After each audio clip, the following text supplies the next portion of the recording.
उस प्रभु को अपने ही शरीर में प्राप्त कर लेते थे। तो द्वापर नर ये मूर्ति पूजा करते थे। अब जब द्वापर खत्म हो गया, फिर मनुष्य शरीर का उम्र घट गया, कलयुग आ गया। और कलयुग में महापुरुषों ने बताया कि इसी मनुष्य शरीर का उम्र कितना हो गया, 100 वर्ष हो गया। अब 100 वर्ष के अंदर द्वापर का, त्रेता का, सतयुग का पूजा नहीं हो सकता। इस समय आदमी का मन बुद्धि चित्त एकाग्र नहीं है, मन बुद्धि चित्त पाक साफ नहीं है, इसलिए मंत्र का उच्चारण नहीं कर सकता, यज्ञ हवन नहीं कर सकते, बहुत शुद्धि की जरूरत होता है, बड़ा पाक साफ रहने की जरूरत होता है, मन साफ, वचन कर्म ये सभी पाक साफ होंगे, तब जाकर के मंत्र का उच्चारण होगा या हवन यज्ञ होगा। लेकिन ये सब अशुद्ध हो गए, उम्र शरीर घट गया, उम्र का इस शरीर का उम्र कम हो गया। तो इसलिए कलयुग में गोस्वामी जी महाराज ने साधना करके जब उस मालिक को प्राप्त किए तो उन्होंने साफ साफ लिख दिया कि कलयुग केवल नाम आधारा, सुमरि सुमिरि नर उतर ही पारा। यानी कलयुग में नाम के सुमरण करने से इस भव सागर से पार हो जाएंगे, मालिक को प्राप्त कर लेंगे। खुद गोस्वामी जी महाराज ने प्राप्त किया। मीराबाई, पलटू साहब, भीखा साहब, दरिया साहब, कबीर साहब, सावन सिंह महाराज, जयमल सिंह, राधा स्वामी, तमाम शिवदयाल जी महाराज, तमाम लोगों ने इसी कलयुग में नाम का स्मरण करके और उस मालिक को प्राप्त किया। वाल्मीकि जी महाराज ने तो साफ कहा कि उल्टा नाम जपत जग जाना, वाल्मीकि भय भ्रम समाना। यानी नाम को उलट करके जैसे नाम लिया और भ्रम के समान हो गए, यानी जपते जपते जपते उलट गए। उलटने का मतलब हो गया कि 10 इंद्रियों को उलट दिए। मन है, बुद्धि, चित्त, अहंकार है, रजोगुण, तमोगुण, सतगुण है, 5 विषय है, सब को बंद करके और अपना अपने ख्याल को कहाँ लगा लिया, उलट दिए, संसार से उलट गए, यानी ब्रह्म के समान हो गए, ब्रह्म को प्राप्त कर लिए। कबीर साहब भी आए, उन्होंने भी नाम की महिमा को गाया। उन्होंने कहा कि 5 नाम का स्मरण करे तब यार जो भव सागर से करे। मीराबाई आई, उन्होंने भी साधना किया और मीराबाई साफ साफ कही कि पहले जो मैंने नाम रतन धन पायो। बहुत लोग राम रतन लिख देते हैं, गलत लिखते हैं।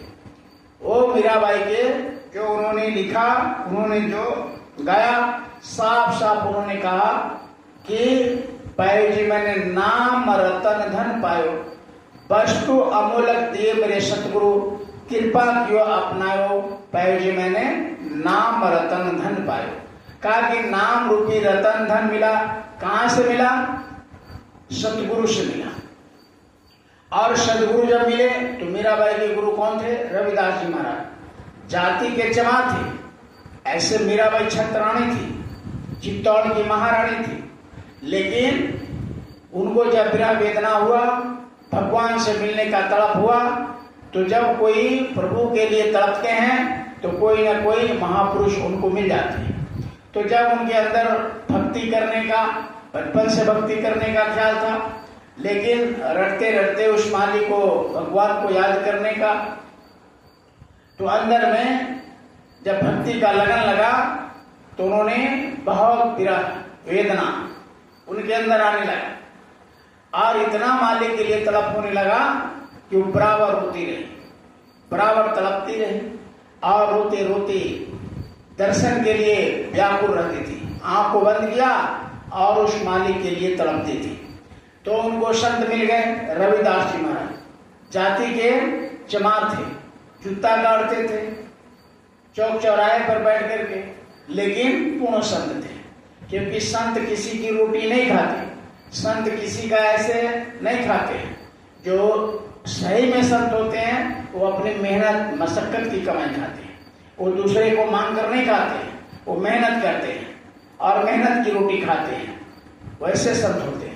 ये नहीं कि भीख मांग रहे यहाँ वहां या चंदा वसूल रहे, नहीं, ये संतों का काम नहीं है।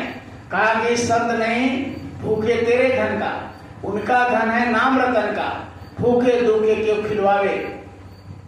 तो कहे कि यानी उनका नाम रतन धन है, उनके अंदर जो नाम की कमाई है, जो ऊपर से आवाजें आ रही है, जिसको ब्रह्मानंद जी महाराज ने कहा कि बीन बजावे निस्तिन बाजे, घंटा शंख नगारी रे, बैरा सुन सुन मस्त होता है, देह के सुधी विसारी रे, अजर देखा भारी साधो, अजर देखा भारी रे, बीन भूमि का मंद बना है, तामे ज्योतिया पारी रे, अंधा देखी देखी सुख पावे, बात बतावे सारी रे, अजर देखा भारी साधो, अजर देखा भारी रे। तो उन्होंने कहा कि जब आंख को बंद किया, एकाग्र हुआ, मालिक को प्राप्त किया, तो अचरज देख रहे, बहुत अचरज, ऐसा अचरज कि बीन बजावे बज रहा है, बीन भूमि का महल बना है, इसमें ज्योति यानी प्रकाश इतना है जिसको गोस्वामी जी महाराज ने भी जब उन्होंने देखा तो रामचरितमानस में लिखा। गोस्वामी जी जैसे मीरा ने अंदर में साधना करके उस परम ज्योति को देखा अंदर में, उसी तरह से गोस्वामी जी महाराज जो साधना करके उस मालिक के घर जाएंगे सब वर्णन करेंगे। तो गोस्वामी जी महाराज ने भी वर्णन किया, परम प्रकाश जरे दिराती, नहीं चाहिए दिया की बाती, यानी उस मालिक के घर में इतने प्रकाश है, कहा परम प्रकाश, नहीं चाहिए दिया की बाती, तेल की बत्ती की घी की आवश्यकता नहीं पड़ता। तो सारे महापुरुषों ने इसी नाम की कमाई इस कलयुग में किया। गुरु महाराज ने भी हम लोगों